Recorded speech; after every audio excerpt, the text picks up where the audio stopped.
On this episode of CPR Ford Garage, it is all about Pro Comp or Speedmaster's big block Ford cylinder heads.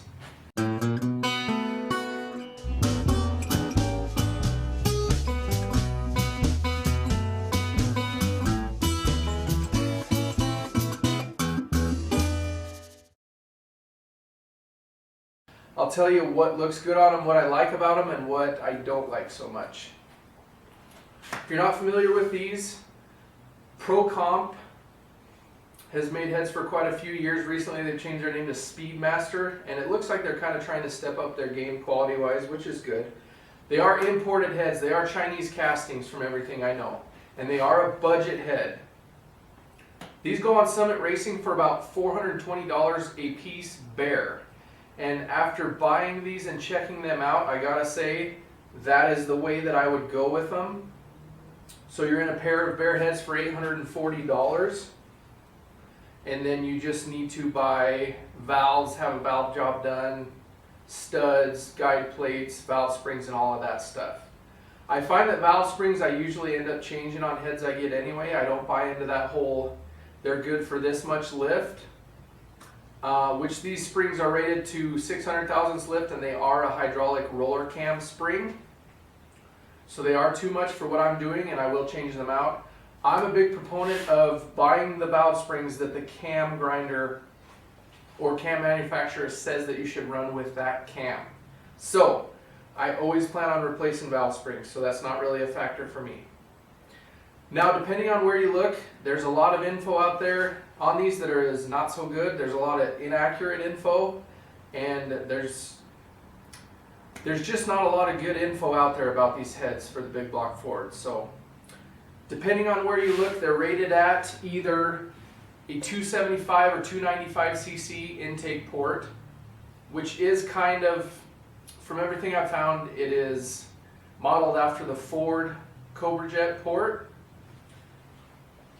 The exhaust ports are rated anywhere from 90 to 95 to 100 cc exhaust port, and the exhaust port floor is raised.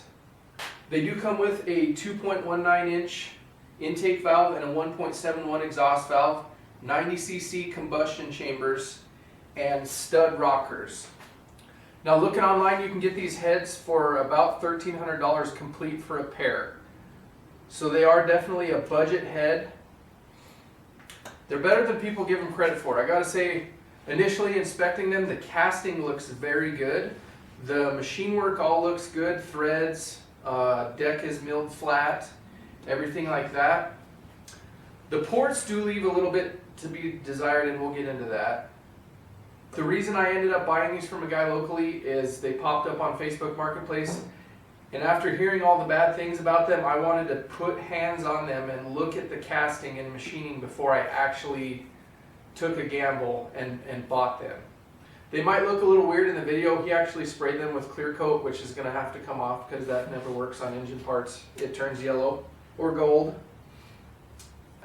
Let's get into measuring and checking these out. Okay, so what I have here is a 1/4 inch thick piece of plexiglass that I just got from Lowe's. I've drilled a hole in it and then chamfered it with a bigger drill bit, and that is going to go right over the chamber with a bead of Vaseline around the edge here to seal it. And then here what I have, it's like a large veterinary syringe that I got from the Farm and Ranch Supply store, milliliters and ounces.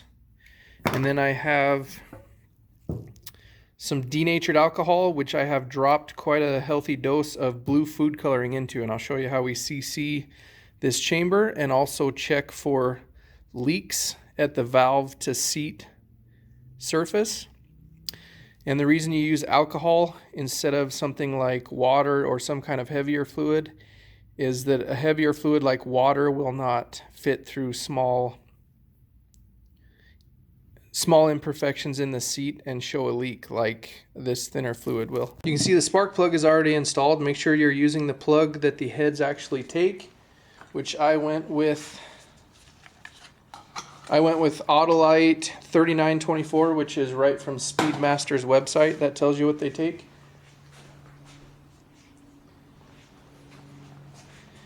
The original plugs in my F3TE Feely heads are way too short, and they are not a gasket seat, they are a tapered seat, which will not work. So I'm just going to take some petroleum jelly and make a nice bead around the chamber.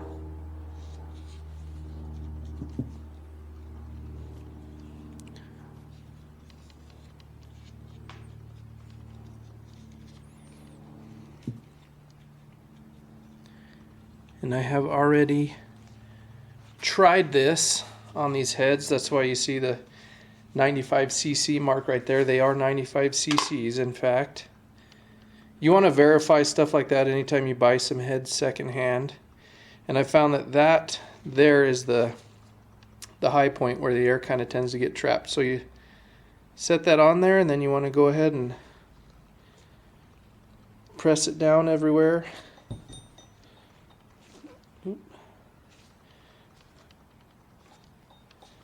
Everywhere where the Vaseline is to make a seal. Okay, so we have 60 milliliters of our blue denatured alcohol that we are going to fill this chamber with.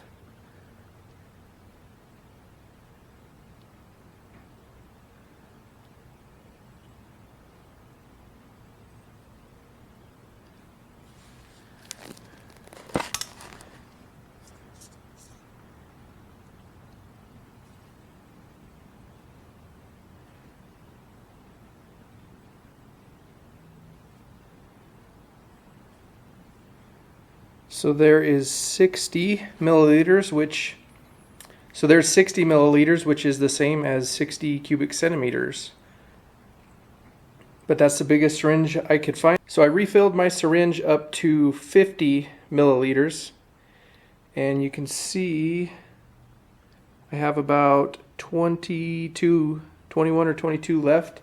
But I do have a small air pocket right there. So don't know if I'm going to be able to do this and do video, but what I need to do is move the head around a little bit until I get that bubble to where my hole is at. You can see there. I am going to have to...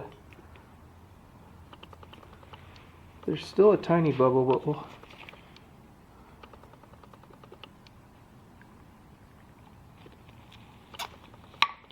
Still have a tiny bubble there I need to try and get out, but basically you want to get all of the air out and make sure it's totally full.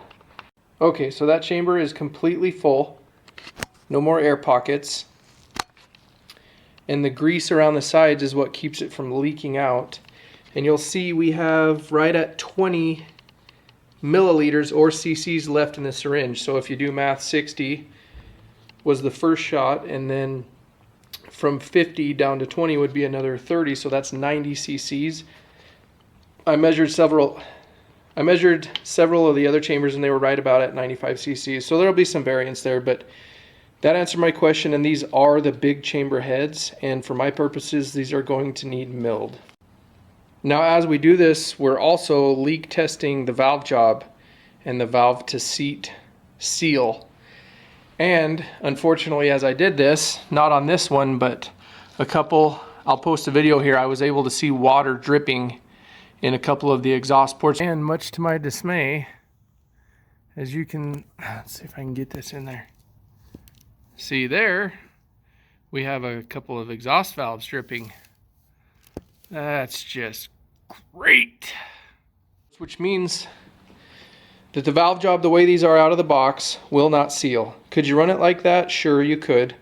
But I'm working hard to build the compression I want on this motor. It doesn't really make sense to run these with a not so great valve job and lose some of that compression that I am trying to build. So there is a bad point, is that these are going to go to the machine shop to get a valve job, even though they're brand new heads. Some of the chambers were closer to 95 cc, some were closer to 90. Not a huge deal. Something a lot of people get hung up on is this weird casting at the edge of the chamber. It doesn't matter. Once you bolt this cylinder head on, you'll never see it again, so I don't know why people get so hung up on that. It is kind of weird, but anyway, there was a little variance. 90 to 95 cc's is what they all came out to between both heads. I did do one exhaust port, one intake port on each head, and both exhaust ports came out right on 100 cc and both intake ports came out right on 295 cc. This is the biggest issue they have in my unprofessional opinion. I don't know how well you can see that, but when they did the throat cut here, when they cut the casting for the seat, the bowl is completely unfinished. So as you can see here, there is a lip going into the throat. That's my biggest gripe about them, is the machining in the throat and the lip that they leave. Now, better heads, this will be blended before the customer ever sees it. They blend the throat cut into the port. Now I can even hook my fingernail. That is such a big lip right there. And that, in my unprofessional opinion, definitely needs to be corrected. Because that is going to be a big flow issue, I believe. And that's honestly what I like about them the least. Another issue I had with them, as you see there's a hole in the top of the port.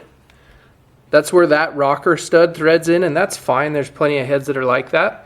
But when I filled up the intake port to actually CC them, my fluid leaked out of those threads and down into the valley of the head. Which that's kind of a big deal if you would have tried to just bolt these heads on and run them like that. Because what would have happened in practice is that would have sucked oil in to the intake port and caused it to smoke and burn oil.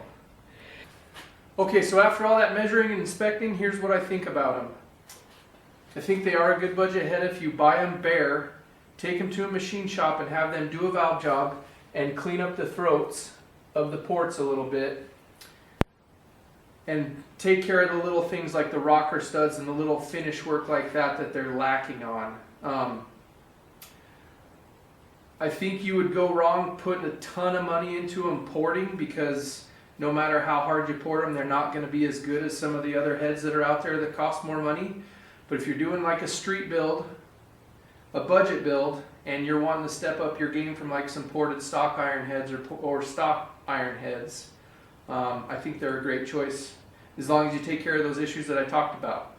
So the next thing for these for me is going to be a light porting on them, cleaning up the throat area and blending it, and taking them to the machine shop to be decked 30 thousandths, valve job, and have the new valve springs that I have installed on them. After that, we're bolting them onto our budget 500 horsepower 460 short block. So if you're interested in big block Ford stuff, if you want to see more general Ford vehicle content, please like, share, and subscribe. Thank you for watching.